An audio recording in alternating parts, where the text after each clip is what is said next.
Fais pas ta mijaurée. On est là pour la fête ultime. Et tu le sais. Toi aussi, tu as signé. Alors maintenant, c'est mon tour. Va chercher le godemiché, déshabille-moi. Tu sais pas encore comme je suis belle nue.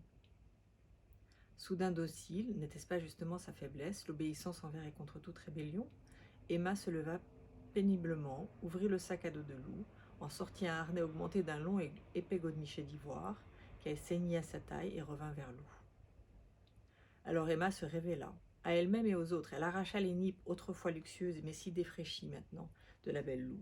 D'un foulard de soie, elle la bâillonna fermement, lui intimant d'une voix dure qu'elle ne se connaissait pas, de fermer sa gueule et de lui obéir. Maintenant, à quatre pattes. Fais la chienne. Tu es ma chienne. Alors rampe, fais le tour du salon. Je déciderai quand tu pourras te redresser. Les yeux étonnés par la tournure que prenait le jeu, Lou regarda un instant, immobile, Emma dont le regard avait changé. De doux et un peu craintif, il était devenu métallique. Lou, dont la bouche était muselée, tenta un vague bourbourine, mais deux gifles cinglantes sur ses seins nus la rappelèrent vite à l'ordre. La poitrine cuisante et endolorie, elle s'exécuta à quatre pattes, telle une chienne soumise. Elle rampa avec difficulté sur le parquet dont les écharpes pénétraient ses genoux. Elle voulut marquer une pause, mais des coups aigus, cette fois infligés à son fessier, la remirent très vite en marche. Emma s'était subrepticement emparée du fouet. 2 tours, 3, 4 tours de ce salon qui maintenant lui paraissait immense, Lou criait grâce derrière le bâillon. Mais rien n'y faisait. Emma apprenait la cruauté et, putain, elle apprenait vite. Tu crois t'en sortir si vite? T'as pas bien compris, là. Maintenant, c'est moi la dominante, marre d'être la gentille petite Emma, tandis que Terence se moque et que toi, toujours, tu décides, tu commandes. Ah, elle est belle, la reine Lou, avec sa salive qui bave sur le foulard et ses genoux ensanglantés. On fait moins sa chef de guerre, là, hein? Continue, tu es une bonne chienne, et une bonne chienne, ça obéit à sa maîtresse. Alors, encore 10 tours, après, j'aviserai. Mais Lou s'effondra sur le cruel parquet. Cette fois, ce furent des coups de fouet en rafale qui s'abattirent sur sa nuque, son dos, ses fesses et, pire que tout, la plante de ses pieds. Des hurlements de douleur étouffés tentaient de vaincre le foulard. Rien à faire, Emma la redressa sans pitié, la repositionnait à genoux. Lou rampait encore, s'écroulait. Le fouet impitoyable à chaque fois la redressait. Bon, ça va, je ne m'amuse plus, c'est un peu lassant ce jeu, finalement. Et puis tu pisses le sang, c'est pas beau à regarder, tu verrais. Je sais même pas si j'ai encore envie de te baiser dans un tel état.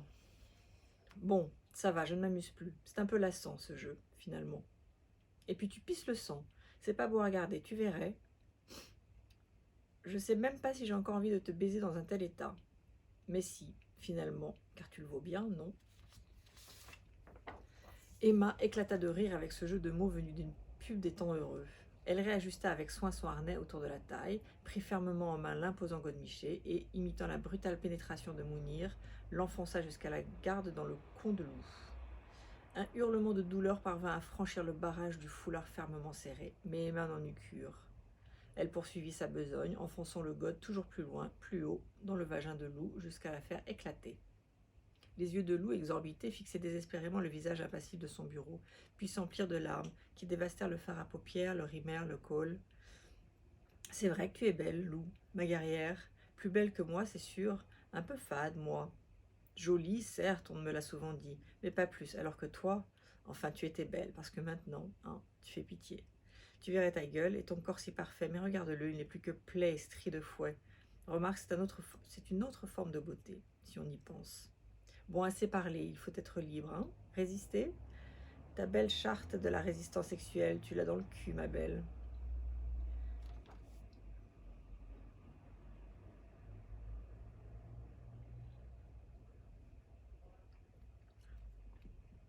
Féroce, telle une érignie vengeresse, Emma continua de transpercer le con ensanglanté de Lou. Puis, las de la voir... Féroce, telle une érignie vengeresse, Emma continua de transpercer le con ensanglanté de Lou. Puis, las de voir son regard où se mêlait la plus extrême des douleurs et les prémices d'un orgasme volcanique, féroce, telle une érignie vengeresse, Emma continua de transpercer le con ensanglanté de Lou. Puis, las de voir son regard où se mêlait la plus extrême des douleurs et les prémices d'un orgasme volcanique, Elle la retourna sans ménagement, et après avoir flatté sa croupe, deux globes magnifiques des fesses parfaites, enfouit avec la même brutalité le god dans le cul de loup, qui s'agita, se cambra, se convulsa. Préférait-elle être prise par derrière?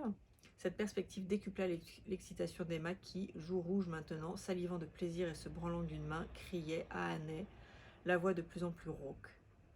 Le plaisir de la domination la submergeait, tant le cul de loup s'offrait, largement ouvert et mouillé maintenant en demandant toujours davantage.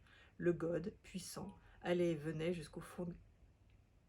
Le god, puissant, allait et venait jusqu'au plus profond des entrailles. Loup aimait, de toute évidence, puisqu'elle se cambrait de plus en plus. Fessiait-elle une offrande désirable et désirante?